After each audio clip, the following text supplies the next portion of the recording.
네, 알파 플러스 시간입니다. 성공적인 투자를 만드는 작은 차이, 알파에서 우리가 찾아보겠습니다. 월요일은 박용호 와운의 파트너와 함께 하겠습니다. 안녕하십니까? 네, 안녕하세요. 네. 요즘에 우리 박용호 파트너께서 관심 갖고 있는 그런 산업, 섹터, 네. 어떤 것들이 있습니까? 저는 이제 지금보다도 조금 뒤를 보는 이러한 그 전략이 필요할 것 같은데요. 주가라는 게 원래 업종이나 경기보다도 3에서 6개월 정도 선행을 하지 않습니까? 그래서 지금이 현재 별로 안 좋다고 볼 수 있지만은 앞으로 좋아질 업종 중에 섹터를 좀 맞춰야 될 것 같아요.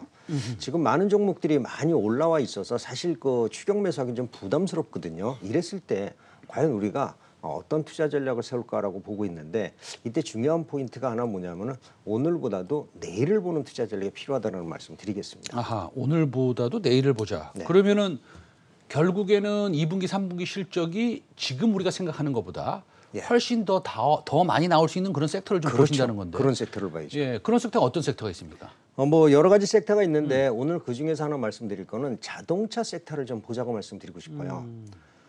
자동차는 사실 2020년도에 참 힘든 시기를 보냈습니다. 코로나 때문에 판매가 급감하면서 상당히 어려웠는데 이제 판매가 좀 될까 생각을 했었더니 갑자기 차량용 반도체가 문제가 생기면서 주가들이 그 생산을 중단을 하면서 사실 탄력을 보이지 못했거든요. 자, 그러면 자동차가 지금도 계속 만약에 안 좋다면 앞으로도 안 좋을까? 이걸 한번 살펴봐 줘야 될 것 같아요. 지금 차량용 반도체, 네. 뭐 예를 들어서 MCU별로 좀 틀리겠지만 이게 뭐 한 7불에서 50불까지도 가고 한 7배 오르지 않았습니까? 네. 그러니까 사실은 쇼트지죠. 그런데 얼마 전에 어디죠? 일본의 르네상스라는 회사, 예, 그 회사가 이제 사실 화재의 이슈가 있었고, 네. 그거 전부 다 정비가 됐다는 뉴스가 나오던데 좀 도움이 되겠습니까? 사실 그 르네사스하고요. 네. 그다음에 기타 한 3개 업체가 차량용 반도체의 1, 2, 3위를 다투고 있거든요. 네. 르네사스 같은 경우가 보통 전체 시장이 한 15에서 한 20% 정도를 차지하고 있습니다. 근데 그렇지 않아도 부족했던 반도체에서 화재가 나면서 더 부족해진 거죠. 근데 이게 이제 100% 복구가 됐다라고 합니다. 복구가 됐다라고 하고, 그리고 이전에 자동차용 반도체를 주문을 줄여서 다른 반도체를 대체를 했었는데 이 반도체를 다시 자동차용 반도체 생산 라인을 바꾸면서 사실 3월 이후 6월부터는 정상적으로 자동차 반도체가 공급이 되고 있는데, 르네사스까지 합쳐진다면 이제는 자동차용 반도체가 부족해서 생산을 줄이는 이러한 일은 없을 거다라는 생각이 들 수밖에 없어요. 알겠습니다. 그러면 좋아진 반도체, 차량용 반도체의 수급 현황, 그러면 실제로 자동차 회사들의 실적이 2분기도 좋지만 3분기는 더 좋아진다는 말씀을 하시는 것 같아요? 자동차가 2020년도에 굉장히 실적이 안 좋고 안 팔릴 줄 알았거든요. 네. 근데 사실 상당히 많이 팔렸습니다. 제가 준비한 자료가 있는데 일단은 현대차하고 기아차의 월별 판매량을 제가 한번 봤습니다. 지금 보면 기아차 월간 판매량을 보면 저 붉은색 선이 사실 이제 5월까지, 6월은 아직 안 나왔습니다만은 7월 초에 나오니까 보면은 저게 2015년하고요. 2016년도에 최고치에 근접하고 있습니다. 아, 네. 그리고 저 밑에 검정색 선은 2020년도인데 지금 2020년도보다도 평균적으로 2에서 30% 정도 늘고 있거든요. 그런데 이게 차량이 잘 생산을 하지 못하고 있는 거라서 이 정도 판매량과 실적이 나온다면은 이제 차량을 제대로 판매한다고 했을 경우에는 기아차의 실적은 불을 보듯이 빤하다라고 볼 수가 있습니다. 아, 그러면 지금 기아차 말씀하셨는데, 네. 그건 자동차 기업들 중에서, 네, 완성차 업체들 중에서 현대 기아, 그다음에 관련된 쌍용, 예. 예. 그다음에 현대 모비스, 만도까지 이제 봐서요. 물론 부품 회사지만 좀 대형주만 보면은 그 중에서 기아차를 제일 좋아하신다는 말씀인가요? 제가 지금 현대차도 한번 준비를 해봤는데 현대차를 한번 보시겠습니다. 현대차의 월별 판매 동향을 보면은 사실 기아차보다는 굉장히 안 좋습니다. 이전보다도 판매량이 계속 줄어들고 있고요. 저 빨간색을 보면 되겠네요. 그렇죠. 빨간색을 보면 되는 거죠. 기아차는 사상 최고치를 올라가고 있는데 현대차는 좀 적게 되고 있어요. 또 여기에다가 우리가 봐줘야 될 경우는 자동차 부품 회사들도 한번 봐줘야 될 텐데 일단 기아차 같은 경우에는 최근에 EV6 전기차 있죠. 전기차가 미국에서도 1,500대 사전 판매가 완판이 됐고요.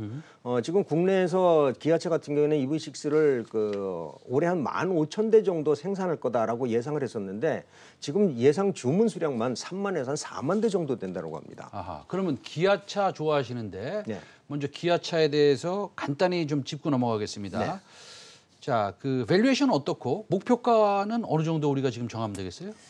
이 밸류에이션이 지금보다도 이제 앞으로 봐줘야 될 것 물론이죠. 같아요. 그래서 네. 그 기아차의 매출액하고 영업이익 증감률을 제가 한번 여러분 살펴보시면 좋은데 기아차가 이전에는 매출액 대비 영업이익률이 상당히 좀 낮았습니다. 근데 올해 들어서부터는 저 밑에 이제 노란색이 영업이익률 증감치인데 올해 들어서는 매출액 증감치 대비 영업이익률 증감치가 훨씬 2배 이상 뛰어넘고 있거든요.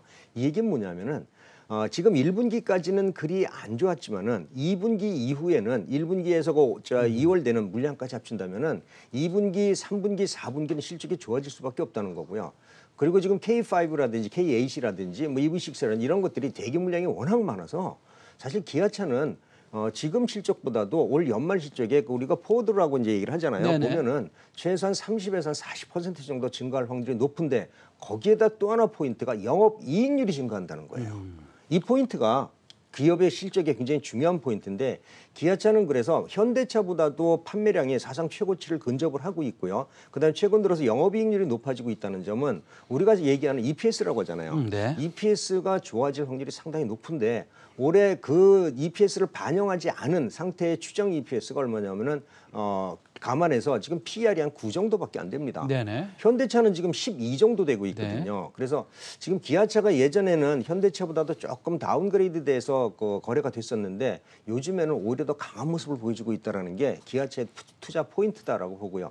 실적에 대해서는 현대차보다도 훨씬 좋아질 확률이 굉장히 높은 회사다. 그래서 저는 기아차를 선택하겠다라는 말씀 드릴게요. 알겠습니다. 기아차, 현대보다는 기아가 좀 낫다 이 말씀이고 실적이 거의 확실시된다. 뭐 이런 말씀이네요. 되죠. 그러니까 지금 주문해서 네. 나가지 못하는 차들이 너무나 많아요. 알겠습니다. 나가지 못하는 차들이 많은데도 사상 최고의 판매량을 지금 5월 달까지 구가하고 있었는데 이 물건들이 다 나가면은 아마 더 많이 실적이 좋아지겠죠. 알겠습니다. 그러면은 우리가 이제 완성차 업체 중에서 현대 기아, 뭐 현대 모비스 대형주까지 좀 말씀을 그 중에서 하나 이제 고르신 건데 사실은 근데 그 우리 시청자 여러분들이 그 중소형주도 좋아하시거든요. 예. 그러면 우리가 자동차 부품주 중에서 우리가 조금 뭐 어떤 종목이 이제 저는 오늘 실적 얘기만 하고 싶어요. 왜냐하면 지금 시장에 방향성이 없고 그다음에 사실은 이게 이제 10년 국고채 금리 내지는 뭐 BI 인플레이션 레이트가 어떻게 변할지 그다음에 연준 의원들이 내일이면 또 무슨 말을 할지 그렇죠.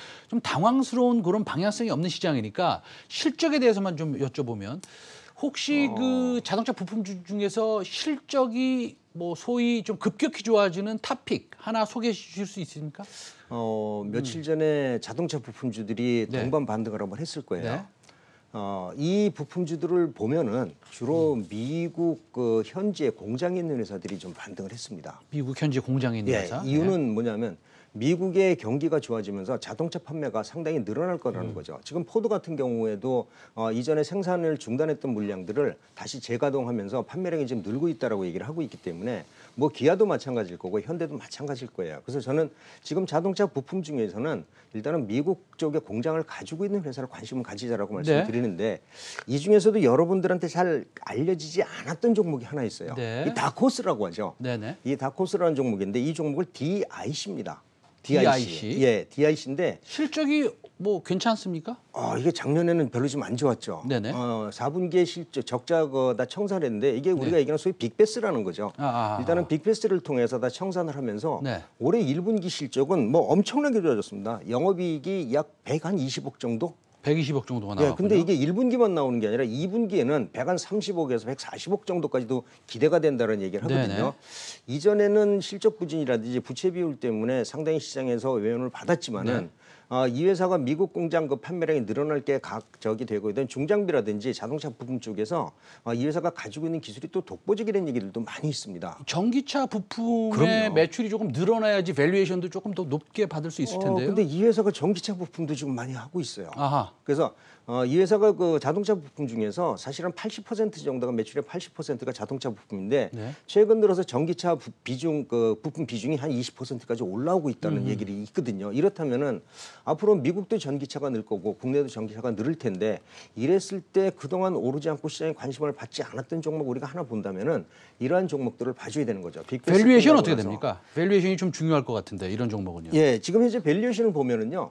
뭐 2020년도를 따지기는 상당히 어렵습니다. 네네. 지금 따지기는 어려운데 2021년도에 우리 추정 EPS 대비하면 PER이 한 6 정도밖에 안 됩니다. 그럼 자동차 회사들이 보통 PER이 중소형들이 15에서 20 정도라고 감안을 하면 3분의 1 정도밖에 가치 평가를 못 받고 있다는 네. 얘기죠. 그래서 DIC는 그동안 여러분들이 잘 보지 못했던 종목이긴 하지만은 앞으로 1분기 실적을 여러분들 보시고 2분기까지 나와준다면은 앞으로 실적 호전에 대한 기대감이 주가에 반영이 될 거다 이렇게 보시면 좋을 것 같습니다. 알겠습니다. 오늘 기아차 뽑아주셨고 네. DIC 네. 좀 중소형 종목 하나 뽑아주셨습니다. 네, 지금까지 박용호 와운의 파트너와 함께했습니다. 오늘 말씀 감사합니다. 예.